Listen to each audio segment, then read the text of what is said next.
आगे बढ़ेंगे, बात करेंगे सपा अध्यक्ष अखिलेश यादव की, जिसने चाचा शिवपाल यादव से मुलाकात कर ली। कल दोनों के बीच मीटिंग हुई है, 1.25 घंटे तक बातचीत हुई है। इस दौरान संगठन विस्तार सहित कई मुद्दों पर नेताओं के बीच चर्चा हुई है। मुलाकात के बाद हालांकि कई सवाल उठ रहे हैं। इस मुलाकात से अखिलेश ने चाचा शिवपाल को दिया वादा पूरा कर दिया, ये खबर मिल रही है। क्या शिवपाल यादव को सपा में बड़ी जिम्मेदारी मिलेगी? क्या शिवपाल यादव पार्टी में नंबर 2 की भूमिका में रहेंगे? बताया तो यह भी जा रहा है कि जल्द ही शिवपाल यादव को बड़े पद की उन्हें पेशकश की जा सकती है, बड़े पद पर उन्हें बिठाया जा सकता है। चर्चाओं के बाजार की बात करें तो वो गर्म है इसे लेकर के, क्योंकि ये वादा तो बड़ा पुराना हो चुका है। जब उपचुनाव में जीत हासिल हुई थी, उस परफॉर्मेंस के बाद से ही विलय जब हुआ था प्रसपा का सपा में, उसी घर में एक बड़ी बात कह दी थी अखिलेश ने। और लगातार शिवपाल यादव से ये सवाल किया जा रहा है कि आखिरकार आपकी जिम्मेदारी क्या होगी। बिजनेस लोन के लिए बैंक गए तो बिजनेस प्लान दिखाइए करके पूछते हैं। बिजनेस प्लान कैसे करना है, इसे प्रैक्टिकली सीखना है तो फ्रीडम ऐप को अभी डाउनलोड करें। तो कह सकते हैं अखिलेश का शिवपाल वाला प्लान है क्या? ये है कि सपा अध्यक्ष अखिलेश यादव ने कल तो मुलाकात की है। अखिलेश ने लखनऊ में शिवपाल के घर जाकर ही ये मुलाकात की है। दोनों नेताओं के बीच करीब 1.25 घंटे की मुलाकात चली। लोकसभा चुनाव की तैयारियों को लेकर बातचीत हुई है, ये खबर मिल रही है। सपा के विस्तार को लेकर भी शिवपाल से चर्चा हुई है, ये भी खबर मिल रही है। शिवपाल को जिम्मेदारी कौन सी दी जाए, इसे लेकर भी बातचीत हुई है, इसकी खबर आ रही है। शिवपाल कह चुके हैं आजीवन सपा में रहेंगे, चाहे कोई पद मिले या ना मिले। लेकिन 1.25 घंटे तक इस बातचीत में क्या क्या बातें बनी, क्या क्या चीजें हुई, ये सीधा हम लिए चलते हैं ब्यूरो चीफ वीरेश पांडे के पास, क्योंकि उनके पास पर्दे के पीछे की भी जानकारी रहती है। वीरेश, इस 1.25 घंटे की मीटिंग में क्या लगता है, सिर्फ चुनाव पर चर्चा हुई होगी या पद को लेकर के चर्चा होगी? कैसी सुगबुगाहट है?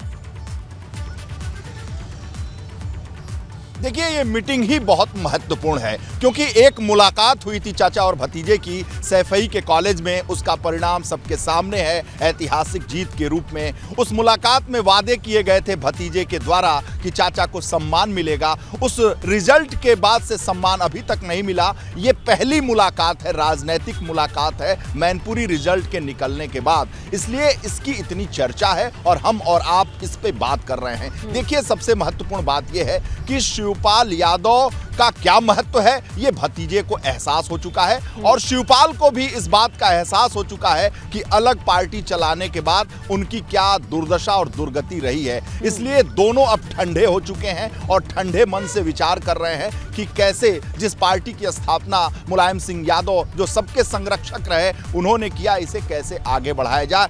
बात अगर हम कर लें ठंडेपन की, तो 2022 के रिजल्ट में एक शेरो शायरी है कि मेरी कश्ती थी वहां डूबी जहां पानी कम था। पूरे उत्तर प्रदेश में समाजवादी पार्टी ने बहुत ठीक ठाक अपना प्रदर्शन किया था, लेकिन उस यादव लैंड में मैनपुरी, कन्नौज, फर्रुखाबाद और इटावा और फिरोजाबाद, इन इलाकों में जो यादव लैंड कहा जाता था, जहां से समाजवादी पार्टी को ऊर्जा मिलती थी, जहां मुलायम सिंह यादव खेले कूदे और आगे बढ़े, समाजवादी पार्टी की पताका को आगे बढ़ाया, वहीं कश्ती डूब गई समाजवादी पार्टी की। बहुत कम सीटें मिली थीं, इसलिए एहसास दोनों को हो चुका है। अब दोनों किसी को नाराज नहीं करना चाहते हैं और बहुत ही संयम के साथ आगे बढ़ना चाहते हैं। रही बात मुलाकात की, तो मुलाकात इसलिए महत्वपूर्ण है कि ये रिजल्ट के बाद से पहली राजनीतिक मुलाकात है। अब मैं बताऊं कि इसमें क्या बात हुई। बात हुई चाचा के समायोजन की, बात हुई उनके पुत्र आदित्य यादव के समायोजन की, बात हुई प्रसपा से आए हुए कद्दावर नेताओं को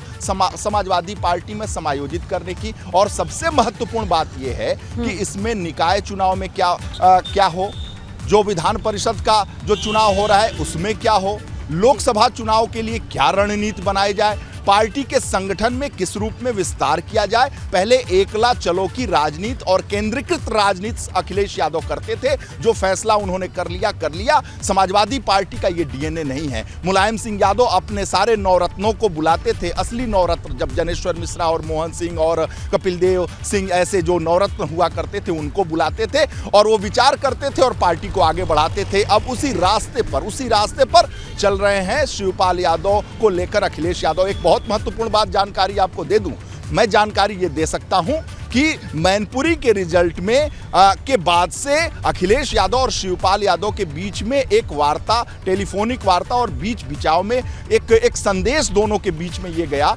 कि जो नई पार्टी है, नए लोग हैं, उनको मैं जोड़े रखता हूं और जो मुलायम सिंह नेताजी के जो लोग हैं उसे चचा आप जोड़े रखिए। इसका एक उदाहरण मैं आपको देना चाहता हूं। जो समाजवादी पार्टी अवध क्षेत्र को जानते हैं, मुलायम सिंह को जानते हैं, लखनऊ और बाराबंकी और आसपास के इलाकों को जानते हैं, वो ये जानते हैं कि बाराबंकी में एक कद्दावर नेता है राम सेवक जी।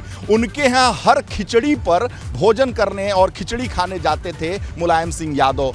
इस बार शिवपाल यादव उनके घर गए और वहां जाकर उन्होंने खिचड़ी खाई और समाजवादी पार्टी के तमाम बाराबंकी के नेता वहां मौजूद थे और शिवपाल यादव वहां खिचड़ी खाकर घर लौट आए। जो समाजवादी पार्टी को अंदर से जानते हैं उनका ये कहना है कि मुलायम सिंह यादव के करीबी नेताओं को प्रदेश भर में जोड़ने का काम शिवपाल यादव को दे दिया गया है और इसकी जिम्मेदारी उन्होंने निभाना शुरू कर दिया है।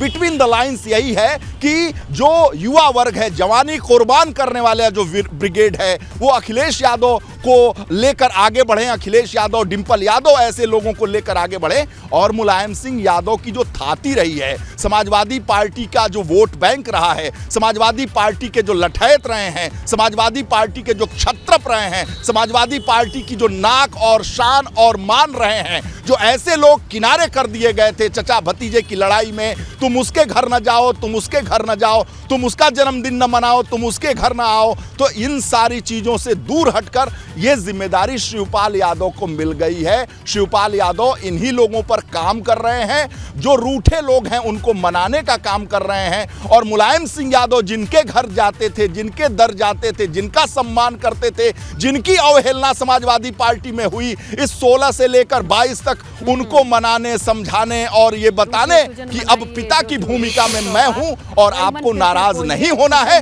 और सपा में साथ रहना है। कुल मिलाकर के वो पुराने माले को बनाने के लिए फिर से कोशिश की जाएगी, एक एक करके मोतियों को पिरोया जाएगा और एक गांठ तो जरूर आएगी लेकिन माला बन करके दुनिया के सामने तैयार हो जाए, इसकी कोशिश दोनों कर रहे हैं, शिवपाल और अखिलेश। ये पर्दे के पीछे की डिटेल जो आपने बताई, इसे अब काफी समझ आ चुका है वीरेश कि आने वाले वक्त में क्या स्ट्रैटेजी होगी। शुक्रिया वीरेश।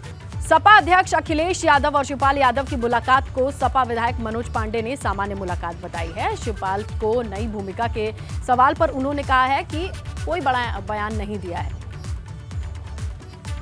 शिवपाल जी समाजवादी पार्टी के नेता हैं, समाजवादी पार्टी के वरिष्ठ विधायक हैं और वो आदरणीय राष्ट्रीय अध्यक्ष जी के परिवार के भी हैं।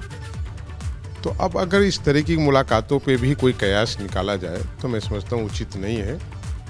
राष्ट्रीय अध्यक्ष जी उनसे मिलने गए थे, मिलते रहते हैं, वो शिवपाल जी अखिलेश जी से मिलते रहते हैं, माननीय राष्ट्रीय अध्यक्ष जी शिवपाल जी से मिलते रहते हैं और ये पार्टी के आंतरिक पारिवारिक रिश्ते भी हैं।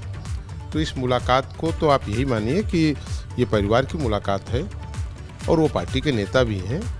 तो ये सामान्य मुलाकात है, इस मुलाकात से कोई कयास निकालने की आवश्यकता नहीं। सियासत में जब दो दिग्गज मिलते हैं, भले एक परिवार के हों, तो तमाम उसके मायने होते हैं। जाहिर है बात हुई होगी, संगठन विस्तार की भी हाल ही में बात कर रहे थे अखिलेश यादव जी, जल्द होगा और शिवपाल जी को बड़ी भूमिका मिल सकती है।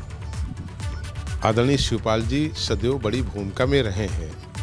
हमने कहा कि वो पार्टी के बहुत वरिष्ठतम विधायकों में एक है, पार्टी के नेता रहे हैं, कई बार वो सरकार में मंत्री रहे हैं। बिजनेस लोन के लिए बैंक गए तो बिजनेस प्लान दिखाइए करके पूछते हैं। बिजनेस प्लान कैसे करना है, इसे प्रैक्टिकली सीखना है तो फ्रीडम ऐप को अभी डाउनलोड करें।